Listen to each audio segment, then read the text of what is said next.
the younger Ayanda was very into, I would not even use this term, but it is what it is, people pleasing. So I met my husband 2016 because we got married 2018. So I met him 2016. Now we were at a church conference. I love how my husband explains it. There's 4 key things he looks at. What are your values? Because those don't change. Are you a passionate, driven person? Are you close to your family? And yes, marriage is about compromising, but I don't think you need to compromise who you are. Another thing that I'm doing, walking to my 30s, I'm just getting to a point of saying no is enough of an answer. And I'm a mom. Yes, congratulations. First priority. God has called you, wonderfully, purposely made.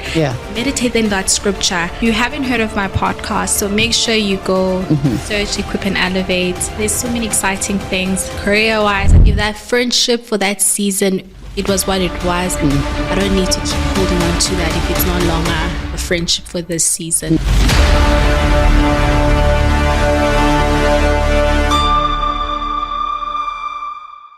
Welcome to Navigating the Twenties. You're with me, Zinhle Navazi, and today I've got the privilege of interviewing one of the most phenomenal women. She's a game changer in the tech space, and obviously you've probably heard of her podcast, Equip and Elevate. I'm talking about Ayanda Vana. Ayanda Vana is an attorney of the South African High Court. She's the COO of Khula, which is an agri-tech company. And of course, she's the founder and podcast host of Equip and Elevate. In today's discussion, we speak about our friendship since high school. We go into a lot of interesting insights. Like, for instance, if you are looking to get married, you're navigating dating, you're navigating career transitions, or if you're confused about whether you're in the right career, this is the conversation for you. If you're looking to know a little bit more about Ayanda, we go into her personal life as well as her career life. So if this sounds like the podcast for you, you want to tune in for the rest of the conversation with Ayanda Vana. Hi, Ayanda. Welcome to Navigating the Twenties. It's really excited to be here, and well done on this platform. It's so exciting what you're doing. Thank you. I got inspired by you because obviously with Equip and Elevate and how it's taken off, and even with pre-COVID, I think we planned to start a podcast, and this eventually is like a long post-COVID dream of mine. But I specifically wanted you on the podcast because I think I would say you are my longest childhood friend because you're the only one that's stuck. Mine too. I'm like, I don't think I have anyone. No, you are the longest. Yeah. We were like 14. Yes. Actually, do you remember the day we first met? I know. I'll never forget. Zinhle was Zintle's always been confident. I remember we're in grade 7. Yeah. We're doing an interview. Yeah. To get into a specific boarding school. And I think they were asking us questions with our parents, and our parents had to leave, I think, at some stage. Yes. And then you were always confident. Yeah. I think I was a little bit shy, but I think you were very confident. I mean, there was a very interesting person in our interview. And then fast forward the next year, we're in the same hostel, and then we didn't initially get along. No, we didn't. But do you know what was weird? In the interview, because there was the third girl, the one that kept speaking about front stroke instead of freestyle. And I remember looking at you and I was like, oh, she's also laughing as well. So it was like, and that for me was funny because throughout varsity, I'd find something funny and I would just look at you and I knew you got it without me having to explain. Sometimes I'm like, don't look at you. I'm not looking. I don't want to be that person because if I look at you, it's late for the next person. Yeah. And I think it's very beautiful how you've evolved. And so I think one of the themes we will later speak about is like the difficulty of friendship. Like, I think throughout the years, when I say you literally the only one that stayed, is that I would meet people, form very strong bonds with them, but then it wouldn't last. It was almost like everyone had an expiry date.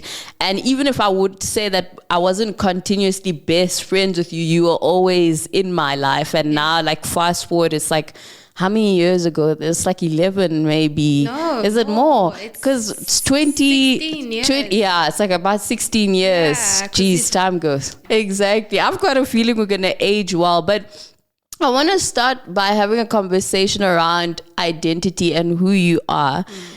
If you look at who you've become now, like the woman in front of me now, do you think this is who you've always envisioned you'd one day be?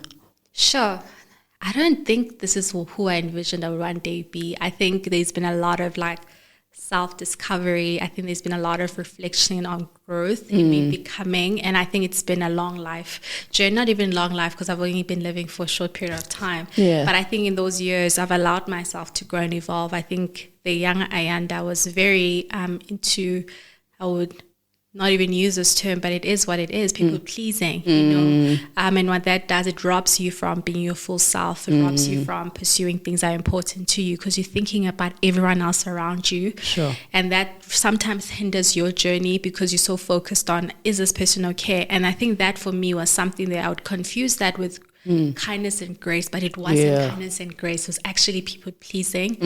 I think the person I am right now is completely different, but I am proud of the journey of where I am. I am proud of, you know, how I've allowed myself to grow. I've allowed myself to evolve. I've allowed myself to look at what is my purpose, what is the key to me or my core values. But one thing I would say that has been consistent, and not even consistent in knowing who I would become right now, is purpose. I think that triumphs everything else, because one thing I knew is that, you know, my purpose is to impact people's lives. And what that looks like is irrespective of my vocation. It's irrespective of what I'm currently doing at that stage. Every time I do something, I look back to say, how has that impacted someone's life? It has in a small scale or in a bigger scale. And I think that for me, that's the Ayanda I know that I was meant to be. But I think everything else that has come with my personality, that has come with developing and evolving and growth and being self-aware, that is not, you know, when I look at myself now, definitely not.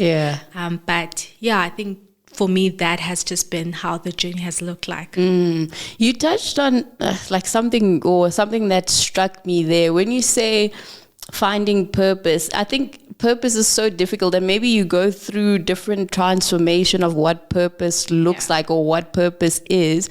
How do you find, or like what gives you navigation to say like, I'm walking in purpose, or like this is not it, especially if you're still dealing with the voice of like people pleasing and as well as expectations. Like I find like with my mom, as much as she intended to do well, sometimes people will lay a certain perception on you and think like, oh, you should be a lawyer, or you should walk a certain route, and they mean well, but they're actually deviating you off purpose, and you need to be strong enough to go back and centralize yourself and say, but what is in accordance with where I'm supposed to be? What is God's purpose for my life? So how did you, with all the pressure coming from it, because you had to change careers as well, and you're not traditionally where, if somebody had looked at your trajectory, you're not where you're supposed to be. I didn't even think I would be there. You told me in my final year of varsity, when we were doing all these cases and case law and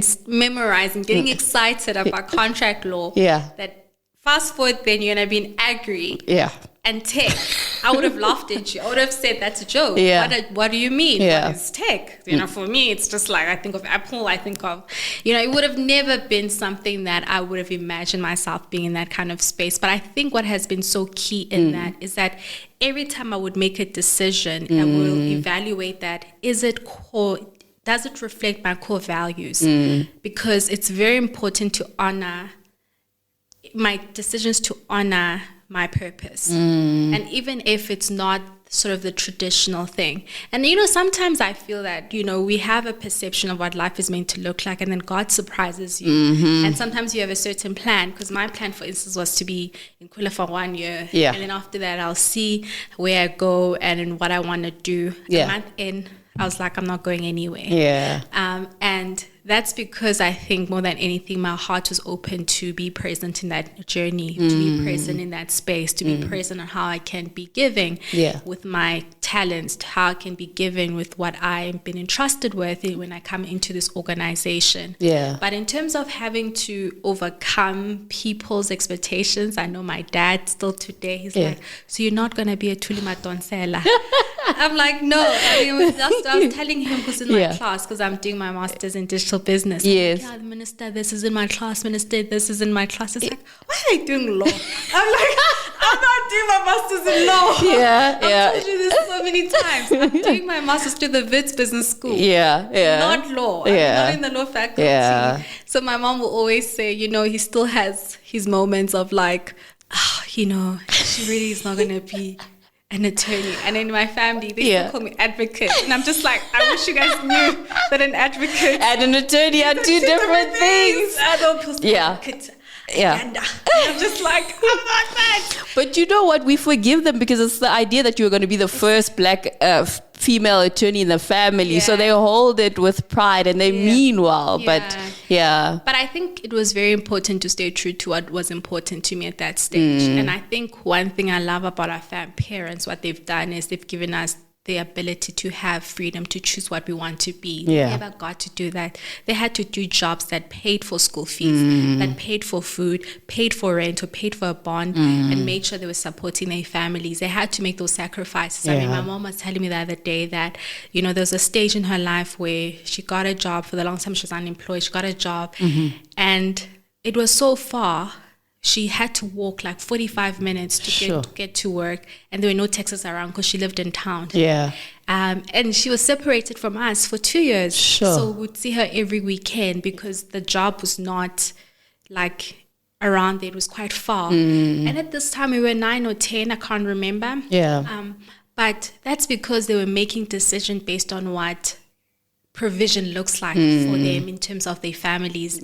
A lot of the careers they chose were from a space of what is going to pay. And even if I wake up every morning and I'm not passionate about this, it doesn't matter because my passion maybe lies in investing in my family. I think Michelle Obama once said that a lot of our parents didn't invest in properties, black parents, because the investment was in our education. Absolutely. That's their investment. Literally. And that's literally what our parents' investments. They don't maybe own a lot of properties. But one thing they can say, I invested in this person, that was their education. That was my investment, not property. You literally gave me goosebumps because if I think about it, I'm like, from schools to be able to go to the best schools, like your parents had to be like, are you in the right? And remember, there was still that feeder system, so you needed to live like in the vicinity of that. And then it's being able to afford the school fees and still being able to be like, my child needs to go to university. And if you said, I want to do a 5-year degree, sacrifices would be made just so that you can graduate. Exactly. And I think that what has come with that freedom, as like my parents worked hard for me to, one, be in a position where I'm able to sustain my lifestyle, but also not to be in the same cycle as they were in. I'm able to choose and pave the way that I feel my life and my career can look like. It doesn't have to be traditional. It doesn't have to be what, our society tells me. If I wake up and I'm passionate about what I'm doing, and I'm filled with joy, and I know I'm operating from purpose, that for me is so much better than living a life that met the expectations by being so unhappy and basically living the life that they were living but doing maybe a certain kind of job. So for me, that's something that I wake up with. And I always tell my mom, do you know how much joy I have in my life? If I went to bed, I would be so unhappy. And I'm just like, that's the freedom they've given us. Literally. And I think that's something that they should called on to. And I was telling Mama, you guys need to be proud of that. You need to be proud of that. You've enabled us to be in that kind of position. To be like, actually, I am more than capable. I am able to do things that are not like this. I don't have to be scared that if I don't say yes to this role, that I'll never be able to do certain things in life. I will be able to do that because I know I've got the drive and the passion, and this is where I'm going right now. And Ayanda, you, or maybe it has been a journey like from articles to command a certain level of, I know what I'm capable of, I know who I am, because like we both went through articles and most people get crushed. Like, what helps you to sustain the confidence to say, as a black woman, I'll firstly always be proud of the fact that I'm a black woman coming from this background, and secondly, I'll never let somebody demean or deplete me or convince me that I'm not capable of anything else? Because there are quite a few of our listeners that are doing articles, and I've even had inboxes where people go, how do you survive articles without being crushed? When I go back to articles, they were not easy. And I look at, can I tell you, actually one thing about Uzinhle right now, she's always been confident. When I was in our interview and we were when we're 13, you're so confident. Maybe you didn't see it. Yeah. If it's a facade you're doing it well. Because I was just like, oh, this girl, she's probably so smart. She's probably like this. You've always been so confident. And I think one thing that I would do differently, but I'm grateful for that experience. It taught me something. I would really go in knowing that, man, I'm more than capable. I am qualified. I deserve to be here. Because sometimes when we doing your articles, the biggest obstacle is not the work, it's your self-confidence. Literally. In terms of how you see yourself in that space. Because you're told that, a lot of people applied, you know how lucky you are to be here. Then you feel like, am I deserving to be here? Yeah. Were there better people out there? Yeah. Because I'm a black woman, was it a BE quota thing? Yeah. You know, all of these things. But then I think one thing I would really start with is like, you deserve to be in that space. You are qualified. You worked hard to be in that space. And waking up with that conviction every single day, because what that does, it translates into confidence. Then that confidence is seen through your work. Absolutely. Because if you're going to second guess every single thing you're working on because of your confidence, you're not going to progress like maybe your other colleagues that are other not, counterparts. that are not who you, that don't fit your description of who you are. And I think that's very clear out there if you know what I'm talking about. And so for me, that's something that I would do differently, because that's where I was in that space. I remember I used to pray and say, God, qualify me. Because I'll be like, I would feel like I wasn't qualified to be in that space. I would feel like I was not worthy to be in that space. And I really spent a lot of times in dwelling in that, which meant that I didn't feel like my work was good enough. And when it was good enough, I didn't believe it was me. It's like, no, it's all external factors. That's why I did well. And it was never because Ayanda worked hard. Ayanda, she studied this degree. She understands this work and she applied herself. It was all the external factors. And I think another key thing I would do differently, all those negative thoughts you have of yourself, replace that with God's promises for your life and positive affirmations from what the word says. God has called you, you're wonderfully, purposely made. Meditate in that scripture. If it's something you struggle with every single day, 5 minutes, read what God says. Because once you gain confidence, when you work on your self-esteem, I'm telling you, you would walk into that door with so much confidence. Because I look at it right now when I'm working. Where I'm working. I don't know anything about agri when I first started. Exactly. And yes, it took time for me to heal from how I felt before. It was not an instant, yes, I'm confident. But the minute I got to that level of awareness of like, man, I bring this and this to the table. The conversation is different with the people around the table. People see you differently because you are confident in what you're doing. So I think for me, that's something that for anyone that's doing articles, and if you're struggling with that black woman, work on that. Because if you can really work on that, that will change so many things. I remember I have a friend and she's like, she has like 20 years experience. She's a chartered accountant, and she was speaking to another male counterpart about why you look like you know what you're doing. And then the guy was like, you look like you know what you're doing. So she was saying like, man, you're so great at what you do. You look like you really know what you're doing. What's your secret? What do you do when you get home? And he's like, let me tell you a secret. Me and you, I don't know anything, but I walk in there like I know what I'm doing.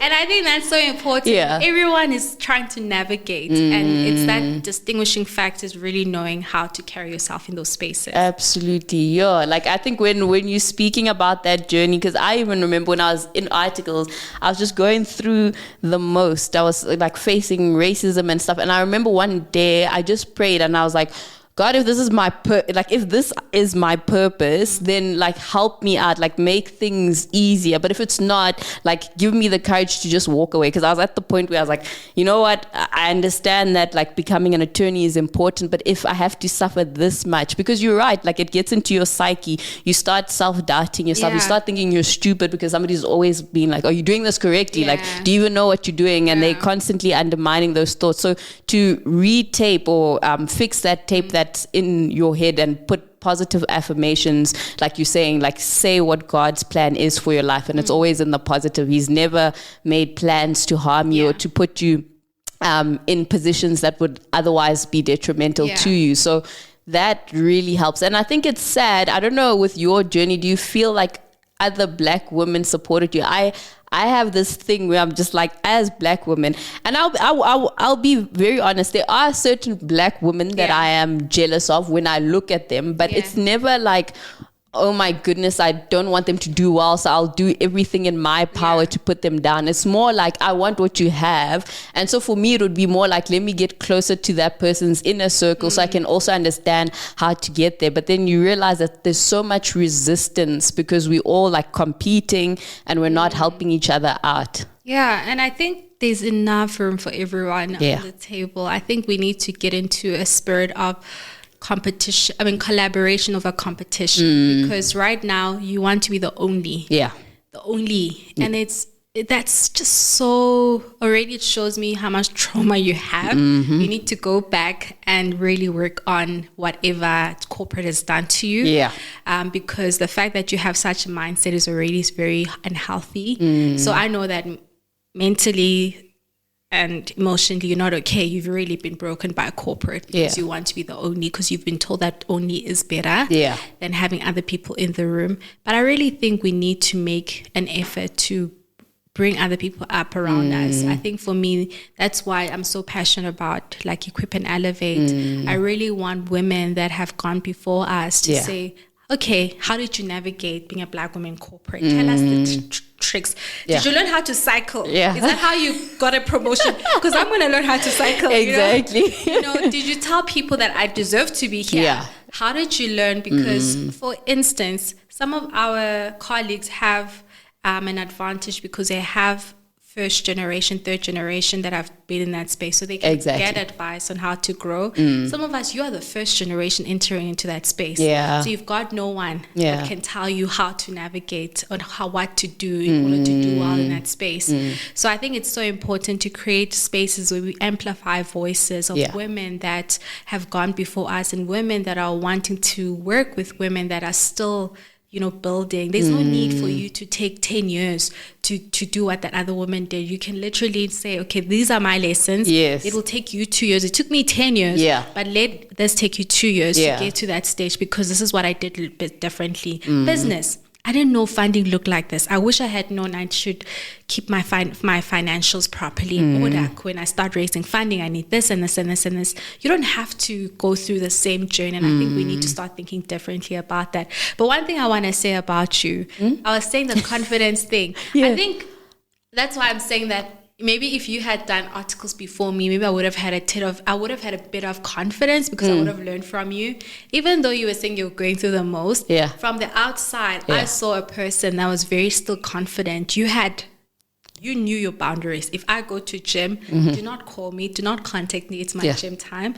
You didn't, I don't know, you just had clear boundaries. And I always thought to myself, how did Zinhle get that right?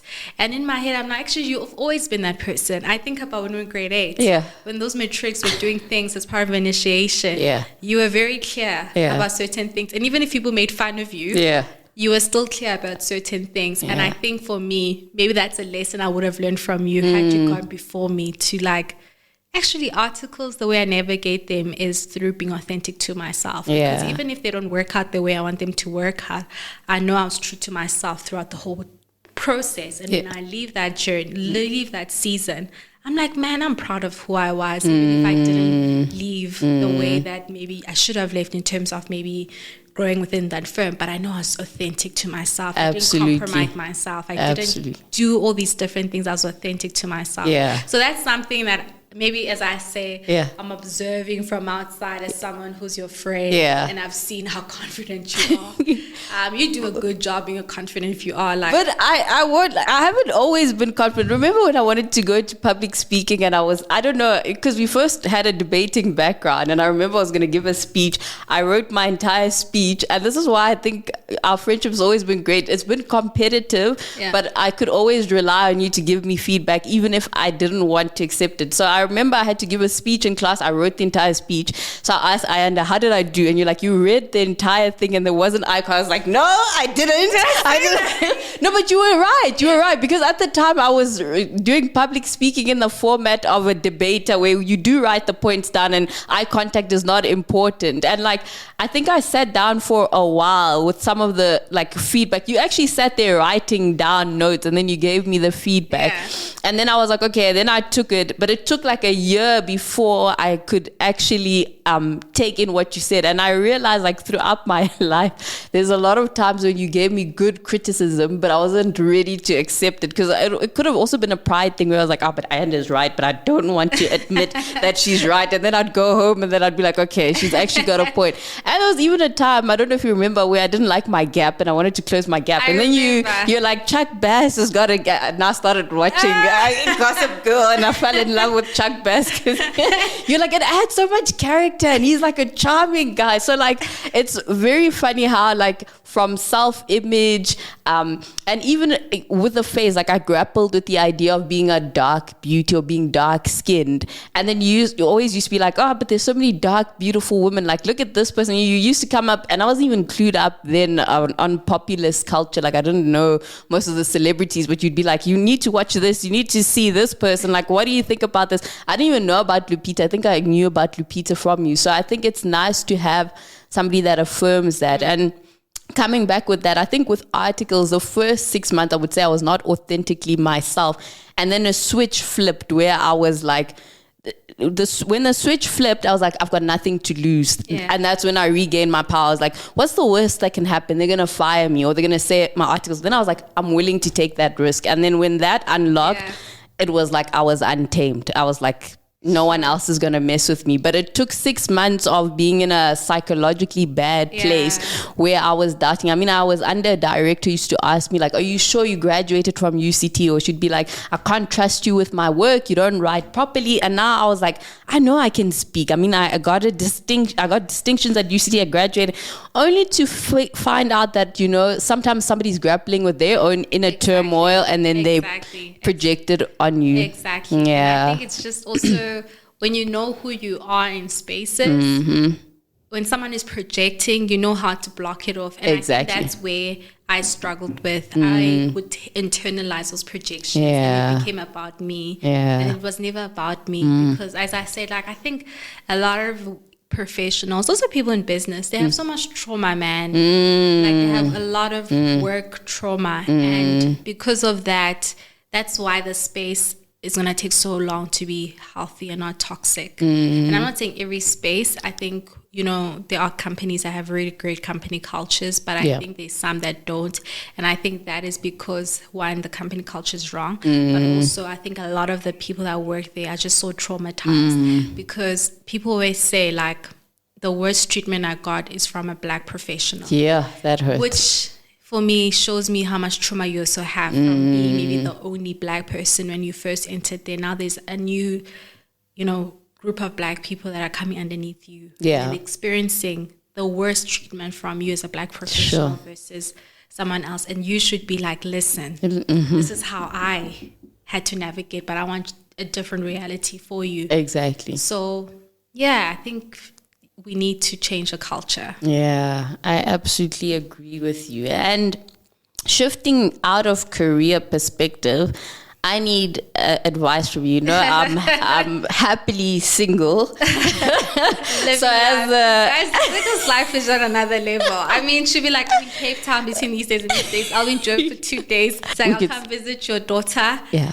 And then I'm just like, your life, you're living life. It has its perks, but I think maybe it's coming to 30 where I'm craving stability now this year. Like I've enjoyed the flexibility of being unattached to spaces, but like some part of me wants like grounding and to be like, where's home? So I think I'm still on a journey. I'm trying to figure out where that is. But like you've got a beautiful love story. I mean, I recall what year it was, 2017. I was still at UCT, so it must have been 2017. Or we might have had this conversation in 2016 where you were like, I'm going to get married like next year. And then I was like, but how? and then like, I don't know, like you need to talk me through your dating and love story to the point where you met I'm allowed to say Mandla, right? Yeah. To the point where you met Mandla and you guys eventually got married. What was that love story like, and what advice do you have for singles like me? I feel like I'm still learning marriage. So I met my husband 2016. It was 2016, yeah. Because we got married 2018. So I met him 2016. Now we were at a church conference. And was it love at first sight? Not for me, but for him, yes. Obviously. I can't resist this person. He did say your smile, that smile of yours. So, he just said he knew in the first 5 minutes of meeting me. And then I, obviously, just after a week of like prayer and time, and I was just like, okay, this is the person I'm meant to be with. Yeah. And then literally by the time when we got married, we had known each other for a year. So like from when we met to our wedding date, all of that time was a year. And in the midst of that, he got into an accident, so he was in hospital. So I'm just like, There was a lot of faith in the midst of that, and a lot of love to really trust that this is where God wants us to be. Yeah. I think the advice I would give for anyone that's currently like in the process of trying to meet someone, I think get rid of your list and just go have. So no 6-pack anymore. Well, so I think one of the things, I love how my husband explains it. There's 4 key things he looks at. What are your values? Because those don't change. Yeah. He looks at, are you driven? Are you a passionate, driven person? He looks at how do you, are you close to your family? How's your relationship with your family? And the last one he looks at is, what does he say? How do you take care of yourself? So he was just saying these things don't change. Values don't change. Preferences change. This year you might be into cycling. And then now you want someone who cycles. And then maybe 2 years from now you want to be a marathon runner. And cycling is like, but now you've based your whole list based on the fact that this person doesn't cycle. And then going back to being driven and wanting more for your life, you want someone who has that self-drive, who takes initiative for their life, because you'll know that they'll always be about looking after themselves, taking care of themselves. Yeah. And I think that drives into, I think he says, do you like yourself? I think he was just really speaking about, do you take care of yourself? Are you intentional about that? It doesn't mean looking pretty. It's about how you view your health, how you view, all those things, because that feeds into how you take care of yourself. And then the last one, family, because family, if you can't have a good relationship with your family, it's also a problem. But obviously bearing in mind that there are other factors for other people where they've been hurt by family, and that's completely understandable. You might not have a good relationship with your family, but I really think just cutting down that list and looking at what are the values that I look for in a partner. What do I want this person to be like in terms of maybe faith? It's non-negotiable. I want someone who is, whatever faith that you might prescribe to. And those are things that generally don't change. Yes, you get exposed to new things, but that's something that's really core to who you are. And so for me, I'd say allow yourself and meet people, man. Enjoy. And also, guys, if you're in your 20s and you listen to this, if you're in first year, please don't DM me. Enjoy. I get 21-year-olds saying they might get married. I'm like... Enjoy your time, enjoy that season, enjoy that, because once you're married, the hope is you're married for life. Exactly. But you have all those years with your spouse, but you have a short period of time with yourself. So enjoy being by yourself. Enjoy that season. And I know people used to say that to me. I'm like, you just say that because you're married. But now I actually really understand it, because enjoying spending time by yourself and enjoying the season of maybe just deciding that you're going to travel by yourself for a month is a luxury in certain marriages, because you have to think about your kids if you're a child. You have to think about so many other things. So I really would say enjoy also your season, be present, allow yourself to be present with that specific season, because once another season opens up, you might think about, I spent so much time looking at that season that I missed out on what's happening around me. Absolutely. And how did you know you were ready to get married? What are how do I know if I'm ready now? What were your go-to signs to be like, I'm ready now? I think I I just always wanted to get married young. Yeah, you always wanted to get married and you wanted to have kids. You wanted to have lots of kids at first. Yeah, no. And now you probably... I'm happy with just yeah. I don't know. I think because I've always wanted to get married young, and I think I was mostly surrounded by married people that got married young because of church. So I felt that got instilled in me to be like, I'm also going to be one of those people. But I think on a more practical way, you can't always know yourself when you get married because you always change. Especially when you get married, you even change more so, and you need to allow your spouse to change with you. But I think one of the things I would say to someone, I think really evaluate of whether you understand and know who you are. I think that's very important. I think a lot of women, when they get married, they tend to not know themselves in some instances. And then you move into that space and you end up like just wanting to please your spouse. Then 10 years later, you wake up and you feel like you're so depressed because I've had to live a life of like trying to impress my spouse. I haven't been sort of authentic and true to who I am. Yeah. And then you go through that process because they say that women are actually the ones that are mostly, I think 60%, oh no, I'm lying, maybe 80% of divorces are filed by women. Sure. And for me, that's high. That's high. One, men don't leave their wives. Yeah. Like they'd rather stay, stick it out. And like they'll rather have all these other, this is not about that. Yeah. But I'm just saying, for me, it just also speaks back to how we sometimes compromise ourselves because society tells us to compromise ourselves, and you really don't have to compromise yourself. I think one thing my husband likes saying is that if you want to be with someone, you need to say, do I have unconditional acceptance of this person? Sure. Because that means that you accept that person without having to try to change them in any way. Yeah. Maybe you hate that this person is like always late. Yeah. I'm making an example. Yeah.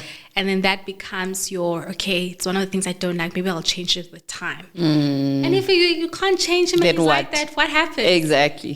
So I think it's also being in a space, can I unconditionally accept this person as they are without changing them? And if they do change, great. Yeah. But if they don't, can I live with this person like that? And I think that's also another thing when you look at someone. But I think more so, just really fall in love with yourself, be present with yourself, allow yourself to grow, and really say, who is Ayanda? Because if you understand that person, it's very hard to compromise that person in something like that. And yes, marriage is about compromising like certain things, but I don't think you need to compromise who you are. Yeah. And you know what? You put it so beautifully. I think over time I used to have a list, and now it's shifted to like values, and I'm more open-minded in terms of what I'm looking for. But what I also admire about your marriage with Manda, it's like you're two separate individuals. So there's other couples that are just like glued to each other, and you don't, like, there's a merging of identities and you can't tell them apart, which I think can be a bit toxic. But the fact that you guys have separate friends, you've got like your own driven goals, like he's doing his own stuff, you're doing, but you still come together and build the marriage together. I think that is beautiful because you still preserve who Ayanda is. Like if I'm with you, I don't feel like, oh, I'm with Mandla. It's like I know Ayanda the individual, and I know Ayanda and Mandla as a couple, which is absolutely beautiful. How have you guys, was that like a deliberate, conscious thing to be like, just because we're getting married doesn't mean we need to do every single thing together? I don't think it was like we didn't consciously sit down and say, you do your own thing, I'm going to do my own thing. Yeah. I think there are parts where we meet together, where we really need to partner in those things. But also I think we really understand that we have different interests. And I remember what he used to say is that just because you're my best friend does not mean that I'm your best friend. And because you might not, also another thing he likes saying, that just because I like something, you might not like that thing, and that's okay. Yeah. And the reason why I'm saying those things is that it allows you freedom to not be so upset when maybe you like hiking, he doesn't. Yeah.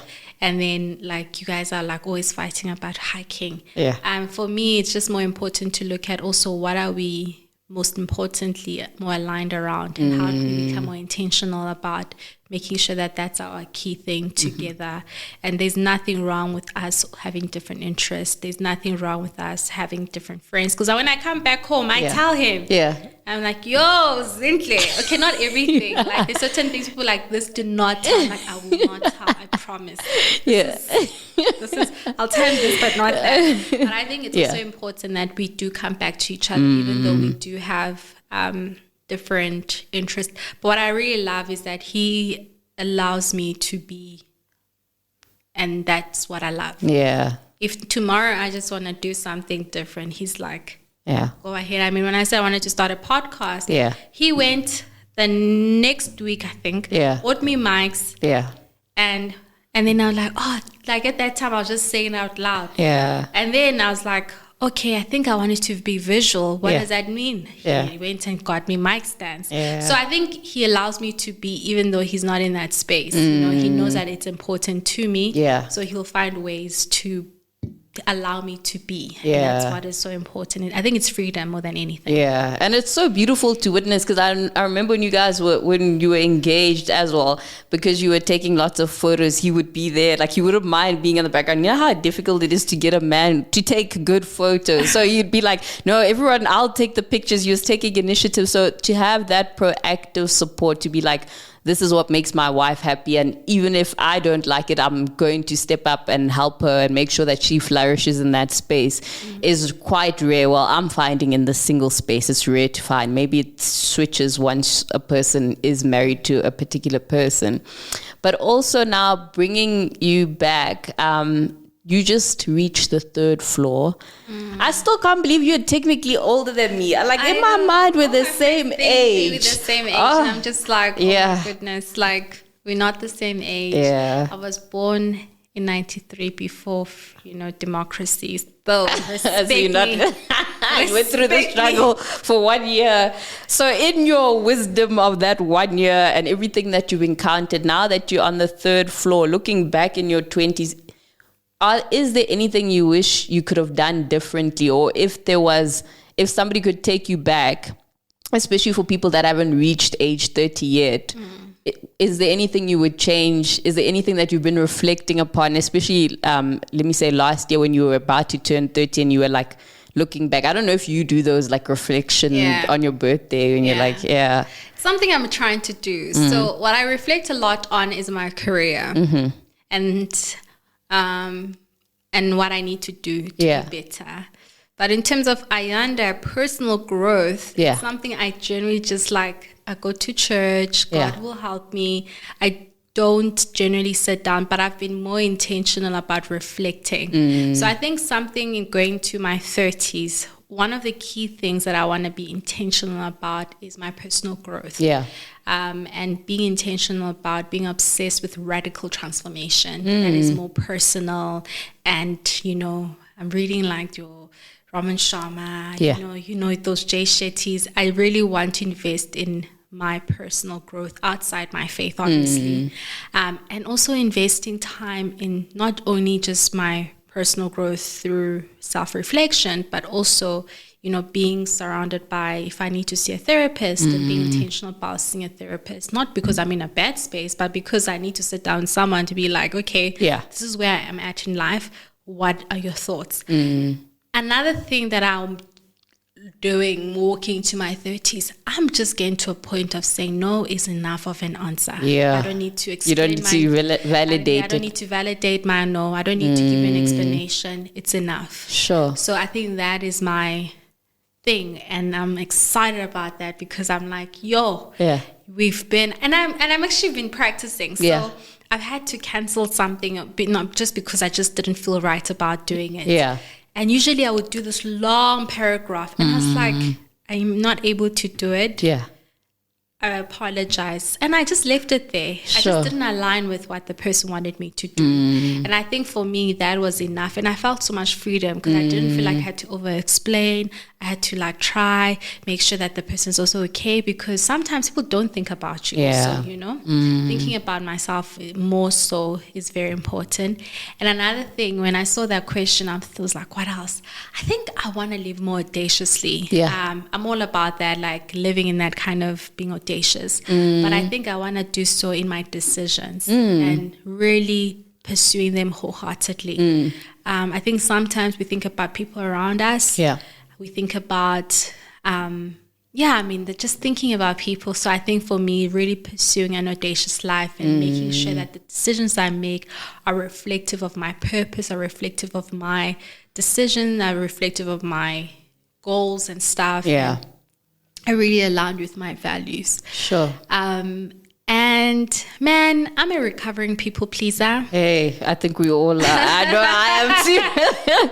I am going to be putting myself back and reflecting, saying, man, was that decision because you were pleasing someone, or is it because you were being gracious and being kind? Yeah. Because those are two different things. You know?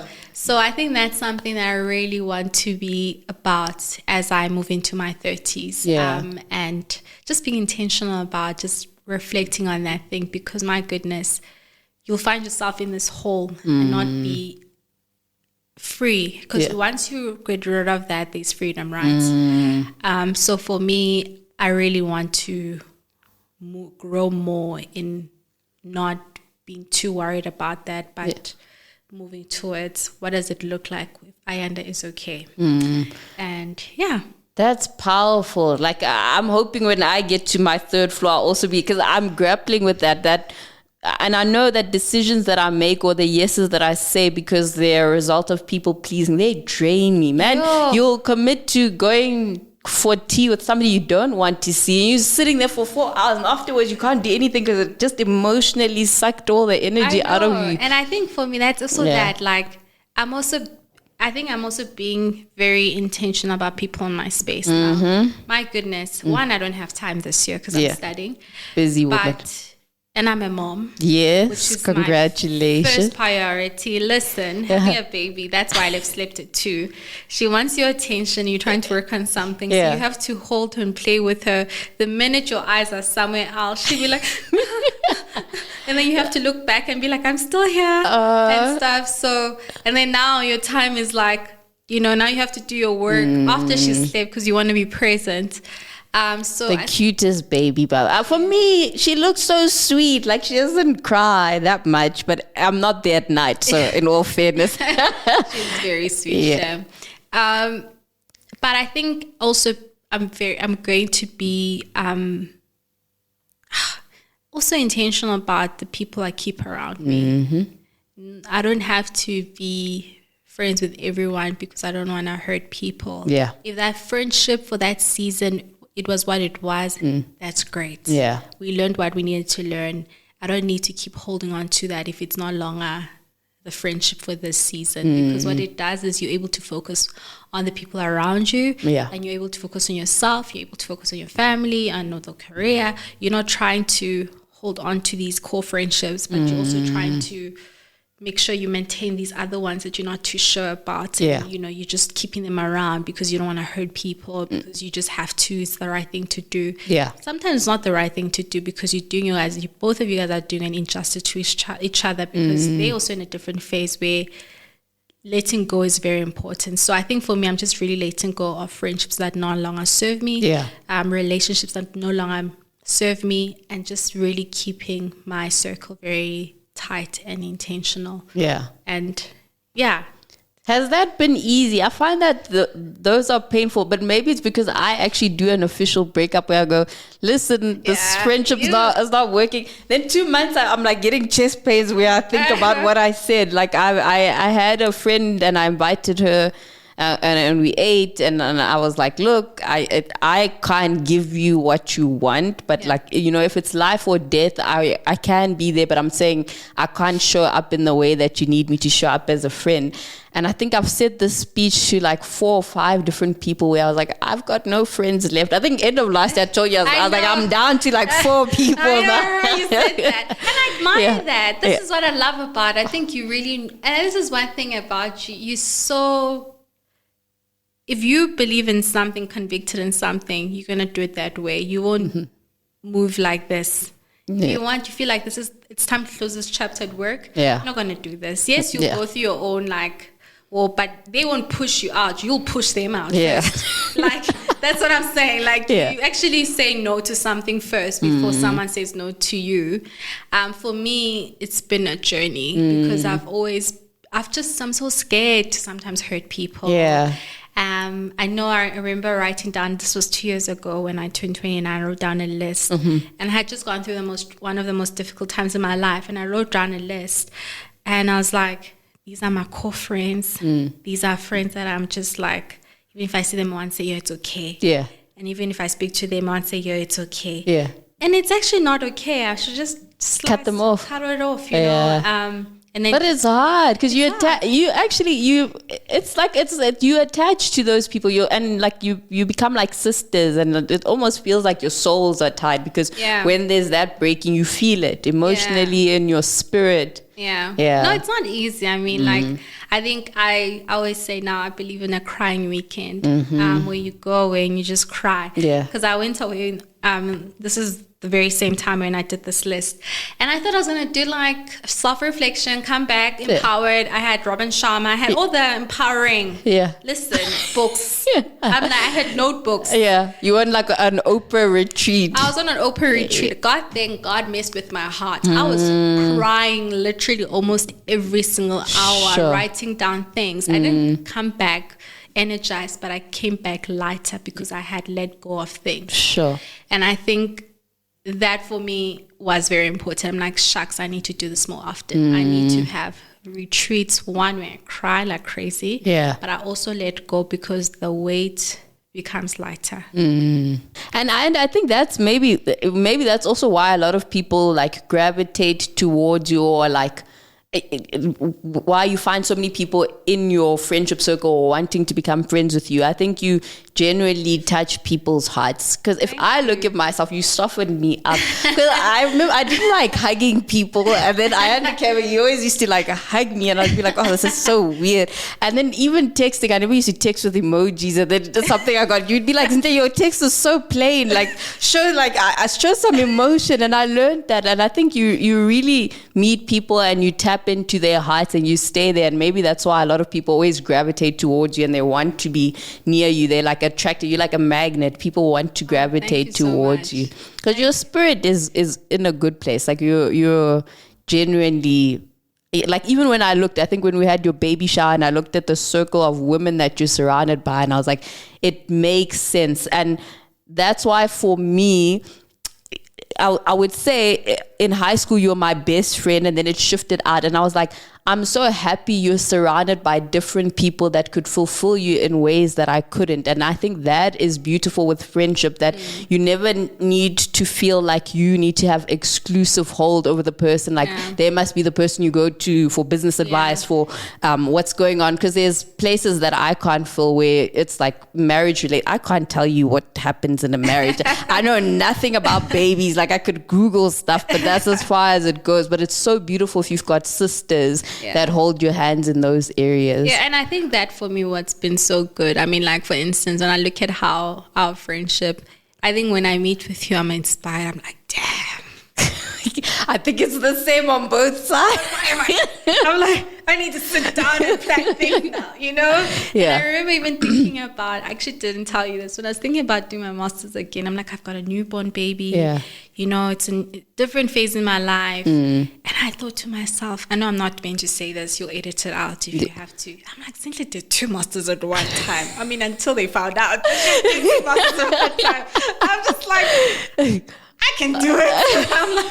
I'm like, and I remember that was like one of my thinking, like, yo, if you could do 2 masters at one time, and I know you had to stop at some point, but for me, the ability to do that, I was just like, nothing is stopping me. Yeah. You know, all I need to do is plan my time properly. Yeah. And I'll be able to do it in the midst of this new season in my life. Yeah. No, I think that's actually, it's nice because it also works in the reverse. Because when I was also starting my podcast, I was like, okay, I need advice from Ayanda. And my sister, like, we watch your podcast. So she'd be like, I'd be like, yeah, that's my friend. And she'd be like, yeah, Ayanda's got a new release. Or Ayanda's interviewing this person. So I'd be like, and even today when I was like, oh, I'm officially finally interviewing Ayanda, because literally when I launched, she was like, when are you going to interview Ayanda? And I'm like, wait, I need to build up so that by the time I get Ayanda on the show, it's like a decent enough show. So I'm so grateful that I've had that inspiration with you throughout the years. Yeah. Before we close, my second last question is how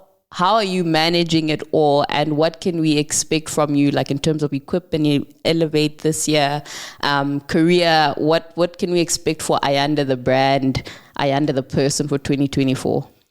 So I don't believe in balance. I think this whole thing, you can balance everything. I think it leads to burnout. Yeah. I think there's just season when something is more important, and that's how I've seen like my life. There's seasons when I have to stop something to focus on something so that I'm still fully present as a wife. I'm still fully present as a mother, as a friend, as a daughter, and all of those things. Because if I'm trying to be everyone and everything at once, things will suffer, and generally what suffers is our relationships. So for me, it's just planning better, being intentional about planning my year, and that's exactly what I've done this year. Yeah. And there's so many exciting things for Equip and Elevate, guys. Ooh, okay. Are you allowed to share with us? Yes, I am excited. We're gonna do things differently this year. Okay. It's going to be like series we run each month. We're gonna do giveaways. We're gonna do challenges. And we're starting in Feb. We have an amazing lineup of women. And our luncheon is coming back on the 25th of September. I need to join I missed one last year, and it looked like it was amazing. And I think you're gonna love the lineup. I'll tell you on the side. And so there's gonna be exciting things. So if you haven't heard of my podcast, so make sure you go search Equip and Elevate. There's so many exciting things. Career-wise, I think I'm more focused on sort of building through upskilling. Yeah. So my master's becomes very important. Then I'm back at work, maternity leave. You're gonna miss your little one. Oh my goodness, I don't know how I want to do it. I'm just like, I think that's sort of what I have planned for the year and my focus. So why interview just women and not include men in Equip and Elevate? Actually, I'm going to have men this year. I have men that follow Equip and Elevate. Oh, wow. So many men have sent me DMs. They've posted about Equip and Elevate. Sure. So I think the women was more giving access to a group of people that I feel like don't have maybe as much opportunities. Or we still need to sort of build because of systemic things that I don't want to go into that now because of time. But I think my passion was women, and how do we elevate women? How do we equip women and help them in that journey and just play a small part, even if it's like a small part of that journey. But now we are going to have men. Because we do have men following. I think it's beautiful. Like, I love the fact that, because I'd never seen a podcast where it was solely focused on women. And so for the first time, like, I gained perspective, and you feel empowered listening to the different women, and for them to be given that platform to share their stories is beautiful. And I think it'll be interesting now when you're adding men to see how men are supporting women in their different roles. Are they making great allies? Because we need men. We need allies, guys. You can't tell me that you are for women, but you're not an ally. And in closing, Ayanda, we have a podcast tradition. So thank you so much for joining us on the podcast. But if you could give 3 pieces of advice to people navigating their 20s, what would you say? I think it's important to understand your purpose, live audaciously, and stay true to who you are. Thank you so much for joining us in today's podcast. We really had a wonderful conversation with Ayanda. If you would like to comment or just discuss some of the insights that Ayanda shared in today's podcast, you can follow us on LinkedIn, Instagram, Twitter, Facebook, and of course on TikTok. We will be there for comments.